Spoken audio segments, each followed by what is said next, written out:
Es un gusto poder compartir cada día con ustedes la palabra de Dios y continuando así la lectura de esta hermosa matinal que podemos meditar todos los días, que es la fe por la cual vivo. Hoy ya 21 de mayo lleva por título Andando en sus pisadas. ¿Sí? Y antes de leer el texto que se encuentra en Colosenses, el capítulo 3, el versículo 1, vamos a orar allí donde nos encontramos. Oremos. Padre bendito que estás en los cielos, Señor, te damos gracias por las bendiciones que tú nos das, Señor, día tras día. Gracias, Señor, porque tú siempre caminas a nuestro lado, porque en tu palabra, Señor, nosotros encontramos la dirección, Señor, para nuestro vivir. Y pedimos, Señor, que tú seas siempre quien nos instruya, quien, Señor, nos dirija a nuestro diario caminar, día tras día. Perdona, Señor, nuestros pecados, nuestras equivocaciones. Ayúdanos, Señor, a poder ser dignos realmente de vivir, Señor, ante ti. Con tu gracia, Señor, transfórmanos día tras día. Te lo pedimos en este nombre de tu Hijo amado Jesús. Amén. En el libro de Colosenses, el capítulo 3, el versículo 1, la palabra de Dios nos dice lo siguiente. Si pues habéis resucitado con Cristo, buscad las cosas de arriba, donde está Cristo sentado a la diestra de Dios. Miren, ¿qué dice aquí el apóstol Pablo? ¿Verdad? Si es que, hemos resucitado, nos dice, con Cristo, ya, mediante el bautismo, ¿sí? Entonces, ¿qué deberíamos hacer? Buscar las cosas de arriba, donde está Cristo sentado a la diestra de Dios, ¿sí? Poner nuestra mirada arriba, no en las cosas de la tierra, no en los afanes, no en la fama de este mundo, sino ¿en dónde? En Cristo. Mirar a Cristo, contemplar su carácter. Aquí nos dice en la matinal lo siguiente. Todos los que entran en la nueva vida deben comprender antes de su bautismo que el Señor exige afectos indivisos. La práctica de la verdad es esencial. El llevar frutos testifica del carácter del árbol. Un buen árbol no puede llevar malos frutos. Se necesita una conversión cabal. ¿Qué nos está diciendo aquí? Esta cita, ¿sí? Está hasta allí. En sí, que cuando nosotros, ¿sí? Entramos en esta nueva vida, cuando nosotros ya nos hemos bautizado, debemos entender una cosa, antes incluso de bautizarnos, ¿sí? Que el Señor exige afectos indivisos. ¿Qué son afectos indivisos? Quiere decir que si yo entro en esta nueva vida, ¿sí? No puedo vivir una doble vida. Ser los días sábados o ser dentro de la iglesia, ¿verdad? Una persona y fuera de ella ser otra prácticamente. O puede ser, digamos, que ante las cámaras yo demuestre ser alguien, pero fuera de las cámaras yo no soy ese alguien, sino sería simplemente un hipócrita, ¿verdad? Un buen actor. Entonces, Dios exige que no haya una doble vida, ¿sí? Un doble ánimo. Porque la práctica de la verdad es esencial. Debemos vivirla tanto dentro como fuera de la iglesia, en todo momento, aquello. Y llevar frutos, porque los frutos testifican, ¿verdad?, del carácter del árbol. ¿Sí? Un buen árbol no puede dar malos frutos. No puede ser que, se ostente o se diga estar salvo, pero actuar de una mala forma ante los demás. O fuera de ese momento, ¿verdad? Donde a veces nos mostramos, ¿no? Entonces, lo que se necesita es una conversión cabal, en todo sentido y en toda circunstancia y en todo lugar.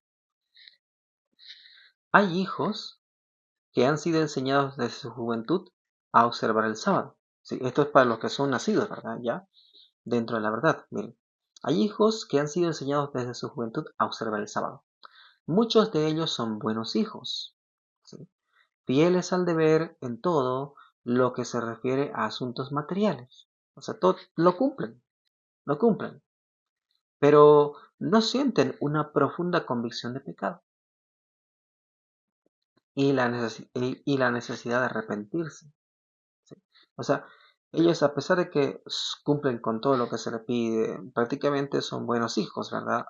O sea, a vista, sí, aparentemente se puede ver eso, pero ellos no sienten, o sea, no están convencidos ya de su necesidad de arrepentimiento, de su pecaminosidad, ¿sí? El peligro que corren. No están convencidos de esto. Como no hay pecados manifiestos en sus vidas, se sienten satisfechos con la convicción de que son bastante buenos. Y se sienten satisfechos con simplemente hacer medianamente, ¿no?, lo que tienen que hacer. Y ya, simplemente con eso. Por ejemplo, ya, o sea, digamos, es un hijo de alguien, vamos a decir, ¿no?, de un pastor. Y bueno, aparentemente se porta bien, sí. Aparentemente es bueno. Aparentemente hace todo lo que su padre le dice, aparentemente es perfecto, pero no tiene empatía, sí. No se junta con otros que no sean de su clase, no, no demuestra realmente o no se ve, ¿verdad?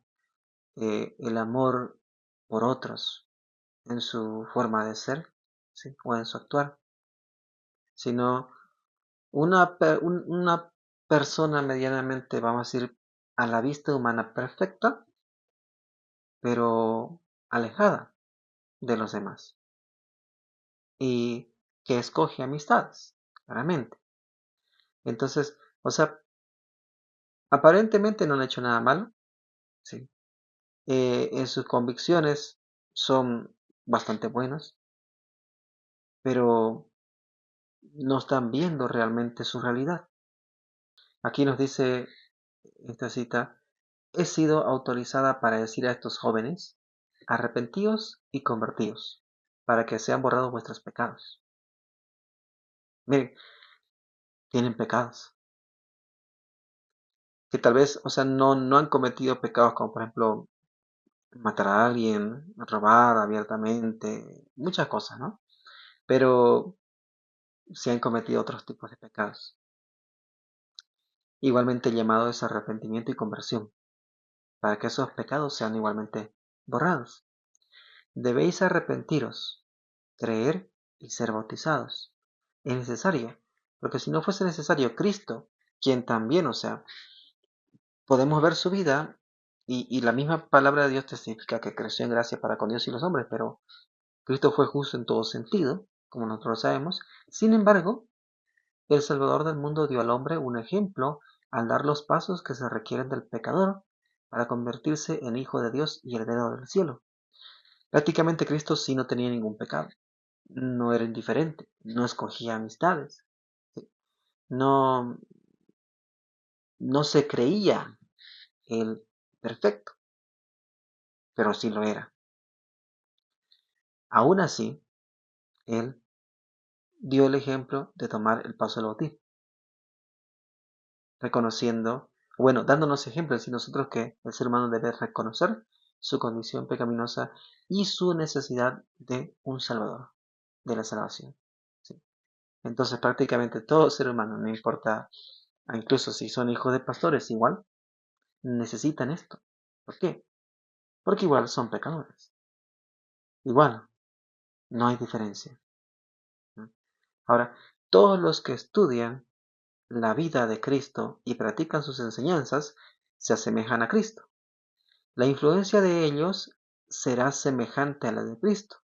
Revelarán firmeza de carácter. Entonces, este es un ejemplo claramente, ¿no? Lo que puse, ¿sí? Un ejemplo. No sé si eso, bueno, será totalmente así. Bueno, aunque sí, se han visto casos, y ahí se ven los casos, ¿sí? Pero, miren, si realmente, o sea, son ellos seguidores de Cristo, son verdaderos discípulos de Cristo, entonces, ¿qué sucederá? La influencia de estas personas será semejante a la de Cristo, semejante a la de Cristo. y cómo era Cristo. Eso es lo que tiene que verse. Revelarán firmeza de carácter. O sea, si la palabra de Dios dice esto es así, entonces ellos también dirán, así como Cristo, no, esto es así. Y aun cuando tal vez incluso se rebelen, o se pongan en su contra mismo otros, ellos seguirán firmes en eso. Pero si es que cambian porque quieren estar políticamente correcto con los de su clase, entonces no, no hay allí prácticamente la revelación de una vida entregada a Cristo. Porque prácticamente aquellos que estudian la vida de Cristo también practican sus enseñanzas, se asemejarán a Cristo. ¿Sí? Y la influencia que estos den igualmente será semejante a la de Cristo. Y su carácter será tan firme como el de Cristo. Defenderán la verdad como Cristo. Ahora, al caminar en la humilde senda de la obediencia, haciendo la voluntad de Dios, ejercerán una influencia que promoverá el avance de la causa de Dios y la saludable pureza de su obra. Entonces, si es que estos están realmente andando con Cristo, claramente ellos vivirán y serán como Cristo. ¿Y qué? Y esa influencia por ese caminar de humilde obediencia, ¿sí?, hacia la voluntad de Dios, entonces atraerá a otros, elegirá a todos. ¿Por qué? Porque sentirá esa necesidad de ¿qué? De salvar o de llevar la salvación en sí a todos. Por eso, aquí lleva por título, ¿no?, andando en sus pisadas. Prácticamente aquel que se ha entregado a Cristo realmente anda en las pisadas de Cristo. Vive como Cristo vivió. Defiende la verdad como Cristo la defendió. Ama hacer la voluntad del Padre como Cristo lo amó. Y tiene una firmeza de carácter como también Cristo lo tuvo. Prácticamente revelan a Cristo en su vida. Pero si no hay tales cosas, tales frutos, entonces es solamente pura apariencia, mas no una realidad en sus vidas. Así que, queridos amigos y hermanos, nosotros debemos andar realmente en las pisadas de Cristo. Andar realmente en las pisadas de Cristo. No fingir, no suponer que andamos, sino verdaderamente andar con esa convicción que tuvo Cristo también al hacer la voluntad de su Padre Celestial. Queridos hermanos y amigos, con esto, ¿verdad?, tenemos que tomar nosotros una decisión o hacernos un autoexamen de cómo estamos andando. Cada uno de nosotros, mi persona, todos nosotros. ¿Sí? Debemos analizar si realmente estamos andando en las pisadas de Cristo, si somos cristianos realmente o creemos serlo simplemente. Entonces, que Dios nos bendiga, que Dios nos guarde en esto y nos ayude a poder entender lo que significa ser un hijo de Dios y andar en las pisadas de Cristo para poder realmente hacer esto. ¿Sí? Que Dios te bendiga y te guarde.